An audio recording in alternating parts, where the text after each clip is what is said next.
Катерина Николовска ни е во студиото, јазичен терапевт, експерт за дислексија. Дама која што ќе ја сретнете токму во овој центар, па Кате, така и ќе започнеме, бидејќи Дамјан на крајот спомена ќе има бесплатни проверки на самиот старт, односно на самиот старт од вашата работа или на почетокот од месец март, кога официјално започнува се. Може да им споделиме на гледачите зашто се ќе станува збор во смисла на таа бесплатна проценка или бесплатни доаѓања од, претпоставувам, голем дел од луѓето во Македонија. Така, започнуваме на 2 март, тоа е почеток, нели, првата недела во март. Се потрудивме центарот да изгледа топло, пријатно, каде што дечињата ќе се чувствуваат, нели, удобно, и изгрижено. Пред да започнеме со третмани, секогаш е најбитниот и прв чекор е проценка, односно консултација со родителите, консултација со дечињата и една целокупна евалуација за да видиме понатаму со каков третман им е потребен, кои се нивните предизвици, но кои се и нивните јаки страни и како ќе може да ги поддржиме. Така што решивме во првите 2 недели од март да го отвориме центарот за сите оние, нели, не само за жителите и учениците од општина Кисела Вода, него за сите ученици или дечиња кои што имаат некаков предизвик и кои што ќе можат да дојдат кај нас и да направат една дефектолошка проценка и логопедска проценка. Дефектолошката проценка е проценка со специјалниот едукатор и рехабилитатор, логопедската проценка, нели, на сите јазично говорни предизвици ќе може да го направат со нашиот логопед. Дали само да прашам дали ќе има закажување на термин со оглед на тоа што споменавме ќе можат од цела Македонија да дојдат, бидејќи друг простор за помалите градови и за останатите градови генерално нема во Македонија, сите мора да дојдат во Скопје. Да, секако имаме на нашите социјални мрежи објавено веќе кои услуги ќе ги нудиме, таму се и нашите телефони за закажување, така што слободно можат, нели, сите оние кои што се заинтересирани да ги проверат тие информации и да стапат во контакт со нас. Мислам дека закажувањето ќе биде неопходно, нели, за да се организираме, и да се посвети време и внимание на секој детенце. Да, она што го нотиравме со ЦЦУ Тринава дека и самите ние, можеби како домаќини тука, се спознавме со дислексијата, токму благодарение на центарот Анштајн, кој е веќе една деценија е присутен, така што добро е што не само преку кампањи и на дополнување и обслужување за што поголем капацитет, можеби така што сите оние кои што не слушаат во моментот, кои што ќе го детектираат нештото, ќе можат, нели, да го направат, нели, како проценка во првите 2 седмици од месец март. Интересно што ти кажа дека зад камерите, колку и да беше табу можеби во минатото, веќе можеби и самиот образовен систем, да речеме и самите даскали, просветни работници поинаку гледаат на проблемот, освен вие што сте стручни експерти можеби по дислексија, кои што комплексно, да речеме, со неколку логопед, дефектолог и ти како јазичен експерт го воучуваат, можеби ли на некој начин надополнуваат знаењето, меѓутоа и да ги на некој начин елиминираме препреките. Да, знаете како, кога има некое детенце тешкотија, нели, многу често во системот, посебно овие тешкотии, остануваат некако незабележани. Или системот нема доволно ресурси за да ги поддржи дечињата. Многу од дечињата имаат потреба да посетуваат, нели, интервенција заедно со, да речеме, училишната стручна служба. Меѓутоа, за жал, бројот на специјалните едукатори и рехабилитатори во училиштата не е доволен за да ги обслужи сите потреби на дечињата и токму поради тоа е една од причините зошто се појавува потреба од вакви центри кои што како центарот Анштајн, кои што ќе можат да им пружат една холистичка поддршка. Всушност тоа е нашата цел. Затоа што кога едно детенце има тешкотија во еден сегмент, развоен сегмент, доколку не се интервенира навреме, а за жал навремената интервенција не е секогаш присутна, тогаш мора да му пристапиме од повеќе аспекти и да работиме на неговиот целокупен развој. Зборувам и од аспект на академска поддршка, онаа поддршка која што ја пружам јас како академски јазичен терапевт, доколку има тешкотии со читање и пишување, но и доколку се појават други предизвици развојни, тука е специјалниот едукатор и рехабилитатор, а многу често овие дечиња имаат потреба и за поддршка од логопед. Така што многу ни е важен настој холистички пристап во поддршката на едно детенце и мултидисциплинарен. Тоа не значи дека секој детенце има потреба, нели, од сите овие услуги.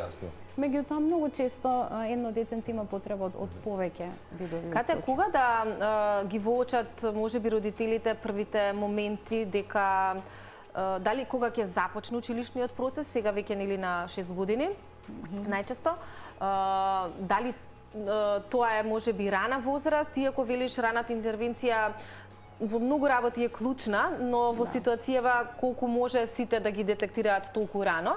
Па еве да се обидеме да им доловиме на родителите како да препознаат дека нели можеби нивното детенце има потреба од токму ваква помош или дека можеби нивното дете се соочува со дислексија како поим. Да. Знаете, многу често родителите чекаат, односно сметаат дека кога се на 6 годинки е прерано некако и дека се уште се мали за да посетуваат какви било третмани или интервенција. Но доколку во прво оделение, да речеме во второ полугодие, тоа е сега овој период од годината, доколку детенцето се уште не... Зборуваме сега за првачињата? За првачињата, да, затоа што многу често се смета дека дури и прво оделение е прерано за интервенција. Но доколку во прво оделение приметуваат родителите дека детенцето не го постигнува очекуваниот успех или не ја постигнува очекуваната флуентност во читање, најмногу читање и пишување, тогаш е време за консултација со стручно лице. Веројатно затоа што простикате прво оделение е веројатно почеток на една нова фаза со ученици и негова експлоатација јавна, каде што ќе мора да одговара на часови, да пишува, да така. Да, и дечињата влегуваат во еден нов систем. Таа транзиција од градинка во прво оделение на таа возраст не е лесна и многу е деликатна и треба добро да се изменаџира и од просветните работници, од наставниците и од родителите. Но се дури ако има вака некоја потешкотија, верувам дополнително прилагодувањето во целиот тој простор, систем генерално е најпотребно, јас би рекла, затоа што не толку поради тоа дали детенцето ќе ги постигне очекуваните цели со курикулумот или дали нели ќе биде одличен ученик или не. Туку поради последиците кои што доаѓаат од околината. Дечињата како дечиња многу често овие дечиња добиваат коментари од своите соученици кои што болат и кои што им остануваат. Да, сурово, меѓутоа тоа се дечиња, знаете, кога ќе приметат дека нешто нели не е, да речеме, очекувано и е поразлично од нив, немаат филтер малите дечиња за да го... Да, и веднаш тоа е на тапет, така што мислам дека тоа е една од главните причини зошто родителите треба да реагираат навреме и да ги донесат дечињата на консултација, па после да се барем на консултација, така да се првична евалуација секогаш, да, за да видиме докаде што е. Значи, доколку било кој не гледа, детектира кај своето момче, девојче, прваче и така натаму, уште рана фаза да речеме, проблем, мали потешкоти со пишување, читање така натаму. Да се закаже бесплатна консултација. Тоа е еден прв показател, така? Да, тоа е прв показател секако, да. Меѓутоа исто така има и нели се забележуваат и други тешкоти, да речеме на рана возраст, кои што се може да бидат со говор, може да бидат со артикулација, може да бидат... Да, кате ние живееме сега, ќе се сложиш бидејќи тоа ти природата на работата, да соработуваш постојано со деца. Овие поновите генерации и во ова ново време дигитално во кое што ги растеме децата, изложени пред екрани, веројатно зголемен е процентот на, сега да не се изразам погрешно, меѓутоа деца кои што имаат потешкотија, можеби во развојот, така можам да кажам. Меѓутоа нели логопеди се присутни во градинките, ќе дојде нели некаква средба, ќе се увиди докаде е што и така натака. Меѓутоа многу од родителите пак исто така нели ќе се оградат и ќе речат ете можеби е рано, можеби не е сега време и така натака. Но дали гледаш некоја разлика во овие понови генерации да имаат се поголем број на проблеми, затоа што сигурно и ти, и јас, и многу од луѓето познаваме дечиња кои што можеби на 4-5 години помалку зборуваат или не се во тој раст и развој кој што треба да го имаат на таа возраст. Значи сакам да кажам има родители кои што одбиваат некогаш да ги признаат работите, што до некаде и можеби нормално и очекувано, не секој сака за своето дете да прифати веднаш дека нешто можеби не е на прав пат. Но еве која е твојата слика и твоето искуство со овие дечиња со кои што периодов или последниве години работиш, кои што се изложени на многу влијание од страна во развојот? Да. Процесот на прифаќање кај родителите, прво ќе почнам со тоа, навистина е тежок и комплексен процес и апсолутно не е лесно да се прифати дека детенцето има каква било тешкотија, дури да е тоа нешто кое што ние од оваа страна го викаме, ама не е страшно, има решение. Мене ми е многу јасно кога ќе дојде родител дека колку и да јас објаснувам дека ова не е страшно и дека има решение. Во нивната глава тоа изгледа многу страшно. Апсолутно е нели нешто кое што не е лесно, но прифаќањето е прв чекор кон прогрес, кон напредок. Колку побрзо се прифати дека детенцето дури и во градинка има некаква развојна отстапка, еве да речеме, дека отстапува од оној типичен развој, дали е тоа со говор, дали е со моторика, дали е некаков когнитивен, нели, друга когнитивна бариера, секогаш е подобро да се тргне таа бариера за да можеме да видиме до каде кој е максимум потенцијалот на детенцето. Се повеќе дечиња има кои што се соочуваат со многу различни тешкоти, кои што и родителите многу често бараат, нели, кој е коренот на тоа. Знаете, многу тешко стана да се одреди, да речеме, коренот на тешкотијата денес, затоа што се мултифакторијални сите тешкотии, односно поттекнуваат од многу влијанија. Голем дел од нив може да речеме да бидат невробиолошки како и дислексијата, но дури и дислексијата со новата дефиниција која што се измени сега, нели, и таа дефиниција ги вклучува сите екстерни влијанија кои што влијаат на интензивирање на овие состојби. Така што јас, еве, не знам, препорачувам и апелирам дури и во градинка дека апсолутно не е рано и никогаш нема штета од рана интервенција. Тоа сум го кажувам често, меѓутоа навистина е така. Детенцето нема да има никаква штета доколку прерано, условно кажано, се интервенира во било која област. Мислам дека и процесот би траел пократко, апсолутно, така? Да, напредокот многу побрзо. Напредокот ќе биде многу побрз затоа што поради, нели, пластичноста на нивните мозочиња, односно можноста да се моделираат нивните мозочиња на таа возраст е многу поверојатна и побрза отколку нели доколку се дојде покасно. Тоа не значи дека е предоцна доколку нели се дојде во подоцнежните години, но процесот е многу побавен. Затоа што и возрастна популација исто така го надминува проблемот, нели, да речеме, со како вас јазични експерти, дефектолози и така натаму. Кои би биле, да речеме, првите показатели, затоа што дали можеме често пати да кажеме дека говорот и пишувањето се поддршка дека детето можеби се соочува со дислексија. Дали можеби нешто во предучилишна возраст и фаза дете може да даде некакви символи, бидејќи еве забележавме во центарот Најнштајн дека имате книгички, методи, коцки и други, да речеме, работи направи каде што интерактивно веројатно ќе се комуницира детето со нив. Ќе се работи секако, да. Првиот може да бидат поврзани, меѓутоа не секогаш. Секогаш екстерни или други екстерни влијанија, така. Развојот на говор знае да биде поврзан понатаму и со тешкоти во читачките и пишувачките вештини. Доколку детенцето доцни со говорот, за жал многу често се случува сега дечињата, нели, да доцнат со говорот, тоа може да резултира подоцна во задоцнето усвојување на читачките и пишувачките вештини. Така што би рекла дека тоа може да биде едно црвено знаменце или една индикација, но не мора да значи. Нема, нели, не е гарантирано дека тоа ќе биде така. Развојот со фината моторика исто така. Латерализација, односно детенцето дали разликува лева, десна страна, добра ориентација во простор, доколку не умее да научи подолго време да ги врзе врвките од патичињата. Тоа исто може да биде индикација дека има, нели, некаква развојна тешкотија. Сега јас ги спомнувам овие кои што, да речеме, би биле лесно забележливи од родители. Заборавање на имињата на блиските членови од семејството, исто така, или неможност да запамти кога се родени дечињата, како се презиваат. Знаете, мало детенце кога ќе го прашате, нели, кога му е роден ден, или како се презива, или како се вика тато, мама, бато. Први генерали кои треба да си ги каже, да речеме. Така, доколку се појави тешкотија перзистентна со тоа, мислам дека перзистентно е клучниот збор, затоа што тешкотијата треба да се појавува во повеќе области, во повеќе сегменти, за да кажеме, дека има некаква тешкотија. Ако е спорадично, нели, се случува, тоа веќе е, да речеме, некој регуларен развоен тек. Обично кога ќе ја правите проценката и сте ја правеле досега, ќе потсетиме во првите 2 седмици од март, потсетуваме дека ќе работите со него, меѓутоа дали има некаков прашалник и до родителите, бидејќи, нели, често пати знаевме да кажеме и во твоето минато гостување дека дислексијата е генетски условена во над 40-60%. Како рековме, покажуваат истражувањата дека ако едниот родител има дислексија, постои значително зголемена веројатност и детето да ја има. Да. Дали можеби- нова се генерации кои што добро, сега се веќе понови генерации, но сакам да кажам има родители кои што на времето не знаеле можеби дека имаат дислексија. И тоа е ситуација. Како не, да, честа. многу често се случува, знаете, тоа е едно интересно нешто што јас го забележувам кога ќе зборувам, јас и ќе прашам нели дали има оној првичен разговор со родителите некој во семејството.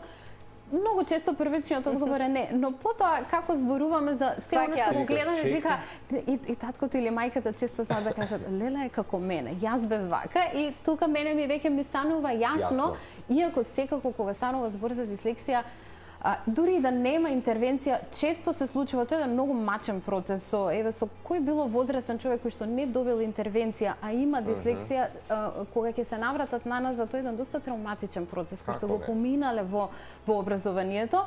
Но јас секогаш пред да ја спроведам евалуацијата, испраќам еден така екстензивен прашалник до родителите, за да можам да добијам некои првични информации кои што ќе ми помогнат во детектирањето на тешкотијата, да, и понатаму во спроведување на интервенцијата. Тоа ќе го прави и логопедот, исто така и специјалниот едукатор и рехабилитатор, затоа што е еден клучен чекор, нели, во правењето на таа проценка и добивање на тие информации од родителите. Иако ти прималку спомена да во како рече Марко 40 до 60% е генетски наследно, но веќе влијаат и многу други фактори кои што ги носи ова ново време. А ова ново време ни носи генерации или деца со кои што некогаш е тешко да се соработува. Ние особено ти знаеш да кажеш нели дека децата да се супер и навистина се тие така, меѓутоа има дечиња со кои што едноставно е тешко да се соработува и тоа го велат и родителите. Како во таа ситуација, затоа што некогаш родителите се безнадежни, нели?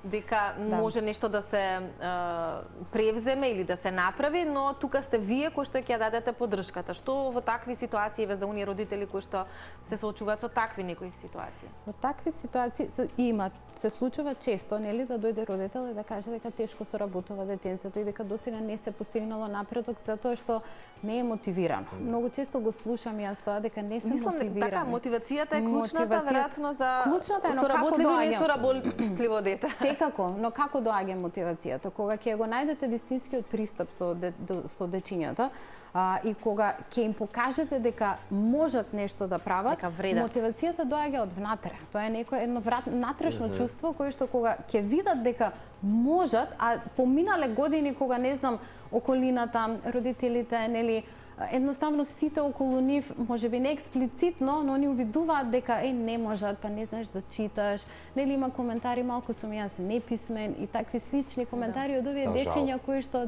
се многу не е убаво да се слушна. Знаете, болно е да се слушна, но кога ќе им го најдете вистинскиот пристап и начинот на работа со нив и кога ќе им покажете дека можат, веднаш се многу соработливи. Да, и сакаат да доаѓаат и тоа ми е еден од можеби најубавите комплименти кога ќе слушнам мајка или нели родител да ми каже, ма самите сакаат да доаѓаат. Видам, тоа е одлично затоа што наша работа е дечињата да сакаат да доаѓаат и покрај тоа што ние работиме со да речеме нивната најголема тешкотија.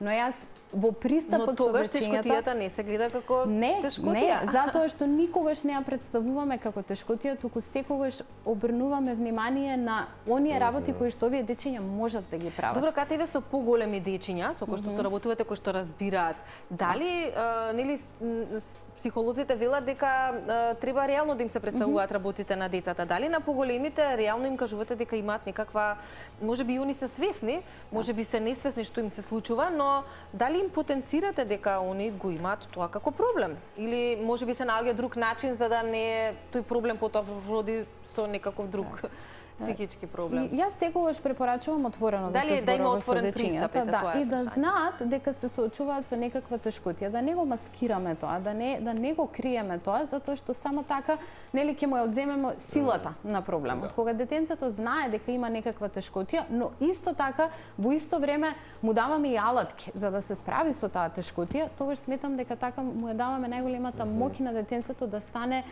нели да се бори самиот за себе понатаму низ животот, не само во образовниот систем, со алатки за функционирање и за работа со, да речеме, вистинскиот пристап и секако отвореност за состојбата. Тоа зависи од родителите, нели? Јас секогаш комуницирам прво со родителите колку се отворени и колку дома зборуваат за оваа тешкотија, но и отворени се или позатворени? Во многу случаи да, се отворени родителите, со тоа што јас често ги насочувам како да се водат тие разговори, нели? Да не се мора и правилен начин. Секако да не се нагласува толку тешкотијата во ситуации кога на детенцето му е веќе тешко. Меѓутоа да умеат дечињата да ја артикулираат својата тешкотија и да знаат дека ова сепак навистина не е ништо страшно кога веќе имам начин како нели да се справам, затоа што на нив останува понатаму да живеат со таа тешкотија. Колку во просек ви е потребно, Кате, да направите проценката и да детектирате дека лицето или детенцето вистина се соочува со дислексија, да речеме во овие можеби први две нели кои што ќе ги имаме. Знаете, мене ми е првично нели секогаш има разговор со родителите, екстензивен еден прашалник со родителите, со детенцето јас поминувам минимум 60 до 90 минути еден на еден, за да можам убаво да ги проценам сите. Како една, тоа е проценката, евалуацијата која што јас проведувам за да видам нели во кои елементи точно има тешкотија и да знам што да понудам понатаму, односно да знам каква интервенција му е потребна на детенцето. После таа евалуација интервенцијата не се задржува само кај нас во центарот. Меѓутоа, тука се и училиштата. Секогаш подготвуваме препораки за работа како училиштето да му пристапи на ова детенце, како наставниците да го поддржат. Се почитуваат ли тие препораки? Во некој случај да, се почитуваат. Кога, да речеме, јас инсистирам дали има на соработка. соработливостите од образовниот систем, затоа што ова е на ниво на цела Македонија, така? Да, има. Знаете како понекогаш е доволно, мислам дека и наставниците не добиваат доволно поддршка и доволно експлицитни насоки за како да работат со овие дечиња. Се е некако многу нели информациите кои што можат да ги најдат површно, да. И ќе детектираат дека има или ќе препознаат дека има дислексија или дека има некаква тешкотија која што можеби не можат да ја именуваат, но се додека не добијат насоки експлицитни, јас сум навистина многу конкретна во насоките кои што ги давам. Како да се постапи пред истерањето, како да се постапи при читање, како со домашната работа, како со комуникацијата, како со пишувањето, со говорот, со сите да речеме сегменти кои што ќе ги забележам и наставниците се пресрекни. Јас пред некое време имав еден коментар кој што многу ме израдува, односно една мајка ми се јави да ми каже дека наставничката која што е веќе пред пензија, знаете, тие наставници кои што имаат еден систем на работа, така и се навикнати во кој што има многу квалитети, многу вредности, но и помала флексибилност. Да. Меѓутоа, кога секако да, наставничката го прочитала тој извештај кој што јас го дадов со препораки за детенцето, коментарот бил дека никогаш не била помотивирана да помогне на едно детенце. И тоа за мене беше најубавото нешто да го слушам и тогаш всушност разбрав дека да, можеби не добиваат секогаш јасни насоки за како треба.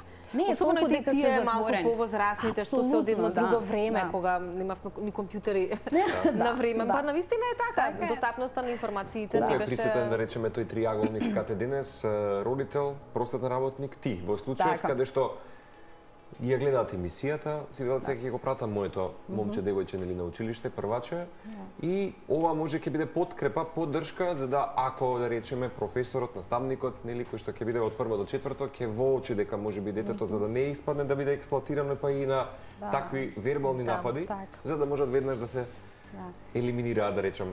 Јас инсистирам на таа соработка секогаш и инсистирам во смисло нели не агресивно инсистирам, но станувам достапна за наставниците секогаш. Секогаш ги споделувам моите контакти, секогаш сум отворена за разговор, секогаш сум отворена да ги слушнам наставниците во било кое време да ми се јават за кој било ученик со кој што јас работам за да најдеме нели начин и систем за како најдобро да го поддржиме тоа детенце.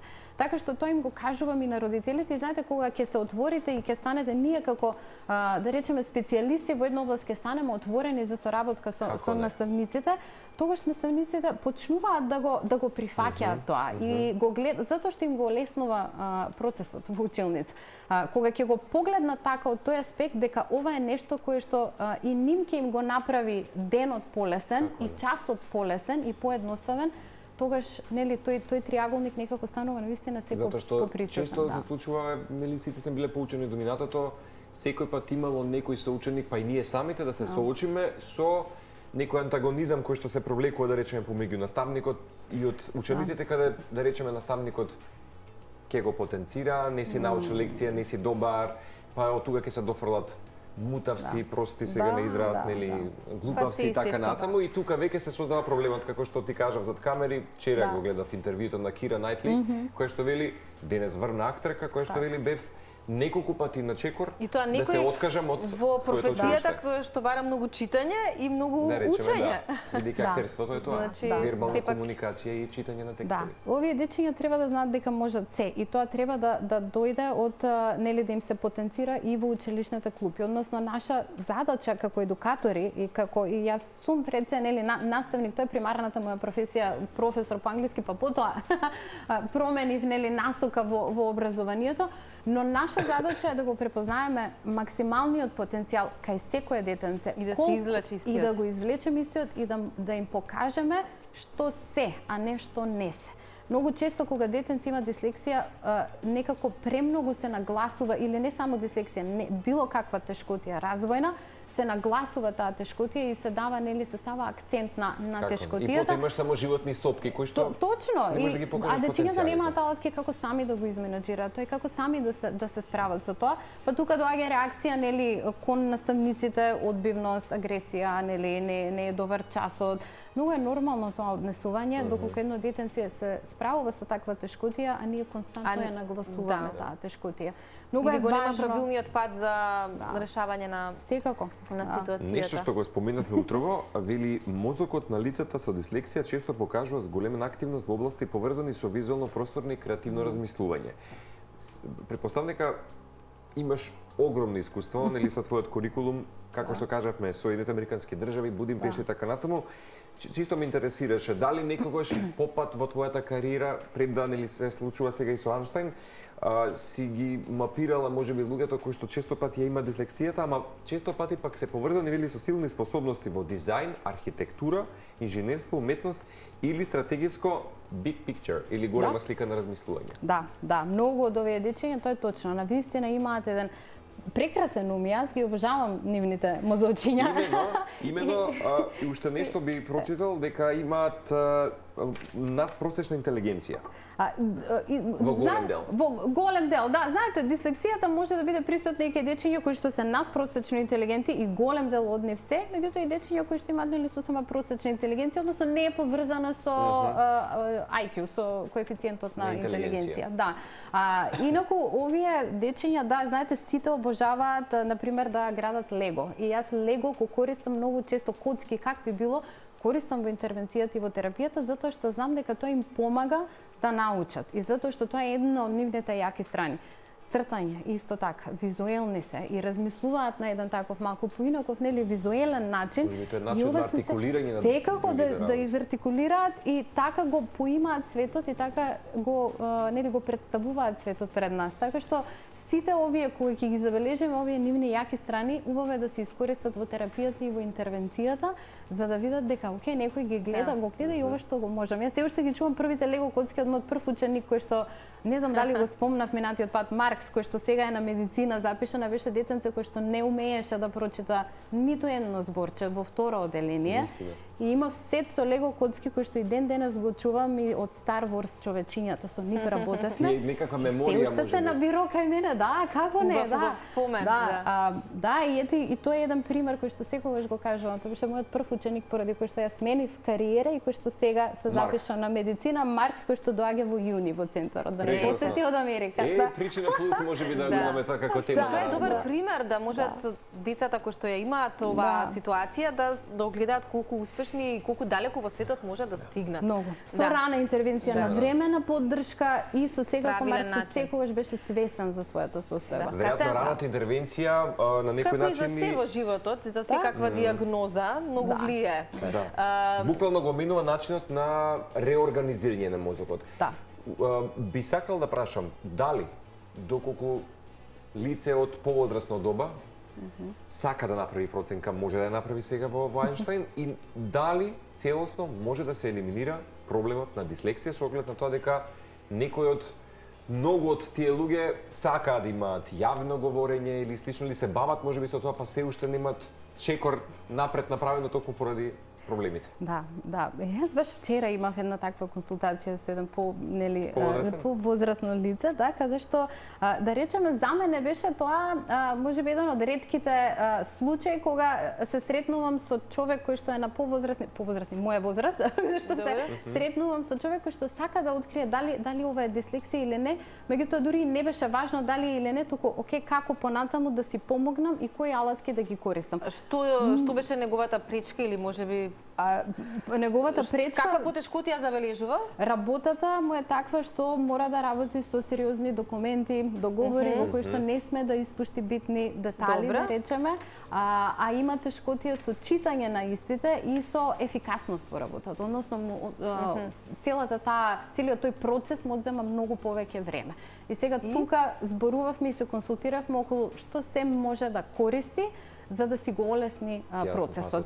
Кај овие луѓе не препорачувам секогаш, не треба да доаѓаат на интервенција, тоа се луѓе со веќе оформени навики, механизми на функционирање, па дури направиле и создале вештини за да може да надминат некоја пречка. Но секогаш има некоја, да речеме, алатка плюс која што може да ја искористат за да си го олеснат процесот. Така што тоа го правам, еве го направив и беше одлично едно искуство. Па да ги охрабриме и другите.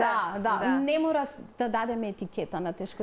Знаете, не мора да се, многу е тешко да се диагностицира на таа возраст и да кажеме да, не бара едно по-комплексно тестирање, да, меѓутоа може да се увиди. Но на добар пат сме ако луѓето без разликите во која доба од животот размислуваат свесно за своето однесување или за некаква потешкотија која имаат. Да, најчесто американците знаете како велат embrace the diversity, embrace the problem, односно прегрнете го диверзитетот и проблемот за да како велиш прво соочување и прифаќање на проблемот, меѓутоа некако пречка, толку како состојба која што треба само да се работи. Тоа е една, јас секогаш го гледам како можност и што сега предизвика, меѓутоа не е бариера.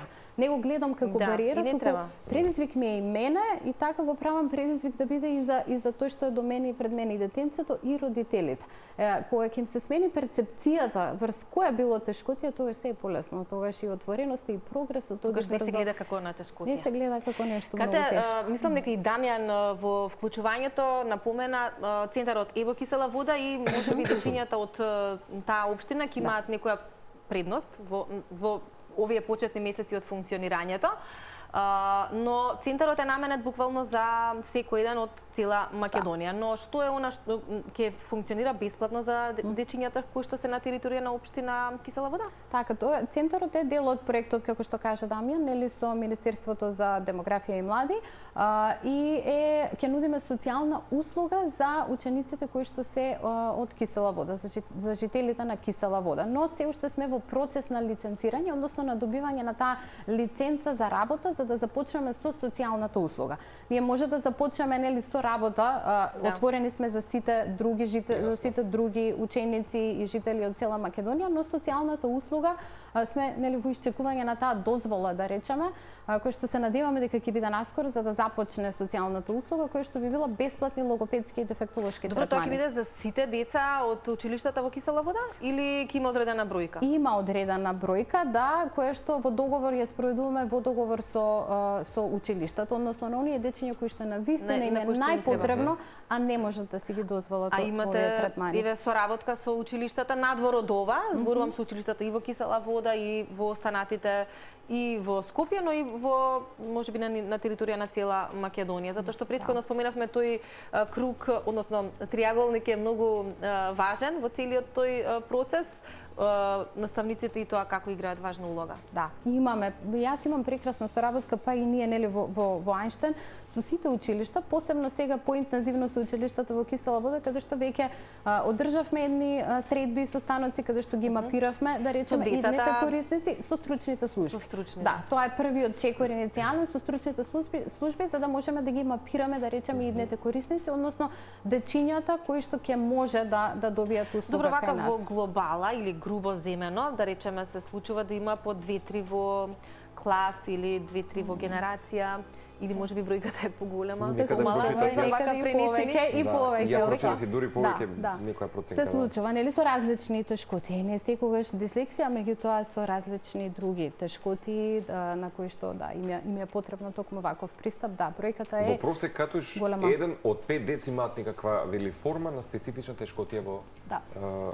учењето или Тоа е читањето. просекот кој што не е мала Не е мал. бројка и тоа го гледаме и во реалност и кај нас во училиштата, да. Меѓутоа стручните служби и училиштата се навистина отворени затоа што знаат дека им е потребна поддршка и знаат дека навистина едноставно не можат, немаат кога да ги нели да им помогнат на сите дечиња на кои што им е потребна оваа помош. А досега имам соработка и со многу училишта, односно ученичиња кои што ми дошле од други градови, понатаму соработката со училиштата и со нивните наставници е многу одлична. Имам искуство Но и ти си така. сама, а има многу. Тоа зборува дека е дефицитарна оваа професија и дека да ги охрабриме. Па ти си била наставник по англиски. Да. Но Маркс си ја смени кариерата трето дете. Да. Така што да ги охрабриме младите и генерално луѓето кај нас, дека треба малку повеќе можеби да се едуцираат и на оваа тема, затоа што полето за работа за жал е големо. Големо, да. А треба да им се помогне на што повеќе дечиња за да имаме нели здрава младина, прави генерации, она нели како велиме во младината е моќта, така што треба да се работи.